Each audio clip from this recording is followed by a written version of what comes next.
வணக்கம். இப்போ சரவணன் நம்மகிட்ட ஆதித்யா எல்லோனுடைய கன்டினியூஷனை பற்றி சொல்ல வந்திருக்கிறாரு. சொல்லுங்க மிஸ்டர் சரவணன். வணக்கம். போன ட்ரிப்பு நம்ம அந்த எல்1 போயிட்டு இருக்கிறத பார்த்தோம். அங்கேருந்தே பார்ப்போம். திரும்பவும் பார்க்க முடியுது. அந்த எல்1 வந்து போயிட்டு இருக்கிறத பார்க்க எங்கே போகுது இப்படி அப்படின்னு கேட்டிங்கன்னா, அந்த எல்1 அதாவது லக்ரஜன்ஸ் பாயிண்ட் 1ன்னு ஒரு பாயிண்ட் வச்சுருக்காங்க. அந்த பாயிண்ட்டை நோக்கி தான் போகுது. அந்த பாயிண்ட் எங்கே இருக்குன்னாக்கா, நம்ம பூமிக்கும் நமக்கு தெரிகிற அந்த சூரியனுக்கும் இடைப்பட்ட தூரத்தில் நம்ம எல்1 பாயிண்ட் வந்து 1.5 மில்லியன் கிலோமீட்டர் டிஸ்டன்ஸில் இருக்குது. ஆனால் நம்ம பூமிக்கும் சூரியனுக்கும் இடையில் எவ்வளோ டிஸ்டன்ஸ் தெரியுங்களா? 115 மில்லியன் கிலோமீட்டர். இந்த டிஸ்டன்ஸில் அந்த எல்1 பாயிண்ட் டிஸ்டன்ஸ் வந்து 1% தான் நமக்கு அந்த டிஸ்டன்ஸ். ஜனவரி மாதம் 6ஆம் தேதி 2024 அது எல்1 பாயிண்ட்டை போய் நம்ம ஆதித்யா எல்1 அடைஞ்சிருச்சு. அதுக்கு எல்1க்கு தேவையான ஸ்பீடு கிடைச்ச உடனே அதை சுமந்து போன இந்த ராக்கெட்டும் பிரிஞ்சு போயிடுது. நம்ம ஆதித்யா என்ன செய்யுது, அதை தன்னுடைய சோலார் விங்ஸை ஓப்பன் பண்ணிக்கிட்டு தனக்கு தேவையான எனர்ஜி எடுத்துக்கிட்டு அந்த எல்1 பாயிண்ட்டை சுற்றி வரதை நம்மளால் பார்க்க முடியுது. இப்போ பூமிக்கும் சூரியனுக்கும் இடையில் அவங்க குறிப்பிட்டிருக்கிற அந்த எல்1 பாயிண்டில் அந்த நம்ம ஆதித்யா எல்1 வந்து சுற்றி நின்றுக்கிட்டு அங்கே இருந்த சூரியனில் ஏற்படக்கூடிய மாறுதல்கள் பிரச்சனைகள் எல்லாத்தையும் நம்ம பூமிக்கு அனுப்பிக்கிட்டு இருக்கிறத நம்ம பார்க்குறோம்.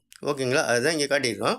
அந்த சூரியனை பற்றி நம்ம கொஞ்சம் தெரிஞ்சுக்கோங்களேன். அந்த சூரியனோட மேல் அடுக்கில் இருக்க வந்து எவ்வளோ சூடு இருக்குன்னா 5500 டிகிரி செல்சியஸ் இருக்குது.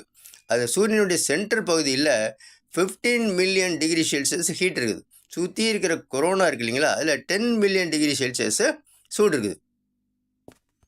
23.5% ஹைட்ரஜனும் 25% ஹீலியமும் சேர்ந்தது தான் நம்ம சூரியன். புரியுதுங்களா? சூரியனை பற்றி தெரிஞ்சுக்கிட்டோம். இப்போ வந்து நம்ம ஆதித்யா எல்1 அதுக்குள்ளே என்னென்ன இருக்குங்கிறத பற்றி பார்க்கலாம். அதில் 7 பிளே லோட்ஸ் அனுப்பிச்சிருக்காங்க. அந்த 7 பிளே லோட்ஸ் தான் ஒர்க் பண்ணி நமக்கு அந்த சூரியனை பற்றிய டீட்டெயில்ஸை இங்கே அனுப்புது. அந்த 7ஐயும் நமக்கு தெரிஞ்ச வரைக்கும் எனக்கு தெரிஞ்சது சொல்கிறேன், கேட்டுங்க. இது ஆஸ்பெக்ட்ஸ் அப்படிங்கிறத முதல்ல பார்க்குறோம். இந்த பிளே லோடை நம்மளால் பார்க்க முடியுது. இது பிளே லோடு இப்படி தான் இருக்கும். ஆஸ்பெக்ட்ஸோட டெஃபினேஷன் என்னென்னா, Aditya solar wind particles experiment. இதை தான் நம்ம வந்து ஆஸ்பெக்ட்ஸ்னு சொல்கிறோம். ஓகேங்களா?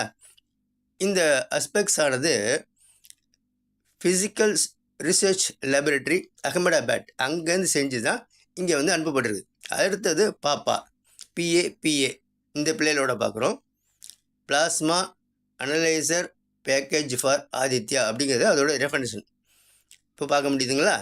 இது வந்து ஸ்பேஸ் ஃபிசிக்ஸ் லேபரேட்டரியில் விக்ரம் சாராபாய் ஸ்பேஸ் சென்டர் திருவனந்தபுரத்துலேருந்து அனுப்பப்பட்டிருக்கு. வீக்கு மேலே ஒய் போட்டோம், திருவனந்தபுரத்தில் அனுப்பப்பட்டிருக்கு. இது வந்து விண்ட் அண்டு எனர்ஜி லைன்ஸை பற்றி தெரிஞ்சுக்கிறதுக்காக, அங்கே வருகிற காற்றை பற்றி தெரிஞ்சுக்கிறதுக்காக அனுப்பப்பட்டிருக்கு. அடுத்தது மெக்குனாக்கா அதோடைய படத்தை பார்க்குறோம். மெக்குங்கிறதுக்கு வந்து மெக்னோட்டோமீட்டர், அதோட டெஃபினேஷன் மெக்னோட்டோமீட்டர். இது எதுக்காக அங்கே அனுப்பப்பட்டிருக்குன்னா, எங்கேருந்து பாருங்கள், laboratory for electro optical systems அப்படிங்கிற இடத்துல பெங்களூர்லேருந்து அனுப்பப்பட்டிருக்கு. இது என்ன செய்யுது, measuring interference magnetic field at எல்1ல் இருக்கிற மேக்னெட்டிக் ஃபீல்டு அதில் இருக்க சேஞ்சஸை பற்றி நமக்கு டீட்டெயில்ஸ் சொல்லுது. அதை பற்றி நம்ம தெரிஞ்சுக்கிறதுக்கு பயன்படுகிறது. அதுக்கு அடுத்து வர்றது விஇஎல்சி அப்படிங்கிற ஒரு பிளேலோடு. அந்த பிளேலோட படத்தை இப்போ நம்ம பார்க்குறோம். அந்த விஇஎல்சிங்கிறதோட டெஃபினிஷன் என்னென்னா, விசிபிள் எமிஷன் லைன் குரோனோகிராஃப். இது வந்து இந்தியன் இன்ஸ்டிடியூட் ஆஃப் அஸ்ட்ரோஃபிசிக்ஸ் பெங்களூர்லேருந்து செய்யப்பட்டு அனுப்பப்படுகிறது. இப்போ பெங்களூர் வந்து பார்க்குறோம். இது வந்து நம்ம சூரியனுடைய சோலார் கொரோனா டைனாமிக் அப்படிங்கிறத கண்டுபிடிக்கிறதுக்கு அனுப்பப்பட்டிருக்குது. சூரியன்லேருந்து வர ஒளிக்கதிர்களில் வர பிரச்சனைகள் நமக்கு என்ன ஏற்படுத்துங்கிறத தெரிஞ்சுக்கிறதுக்காக அனுப்பப்பட்டிருக்குது. புரியுதுங்களா? அடுத்தது வந்து SUIT இந்த பிளேலோட பார்க்குறோம். இந்த பிளேலோட படம் இப்போ நமக்கு விசிபிளாக தெரியுது. அதுக்கு என்ன டெஃபினேஷன்னா, solar ultraviolet image telescope. இந்த டெலஸ்கோப் தான் மெயினாக நம்ம அனுப்பிச்சிருக்கோம்.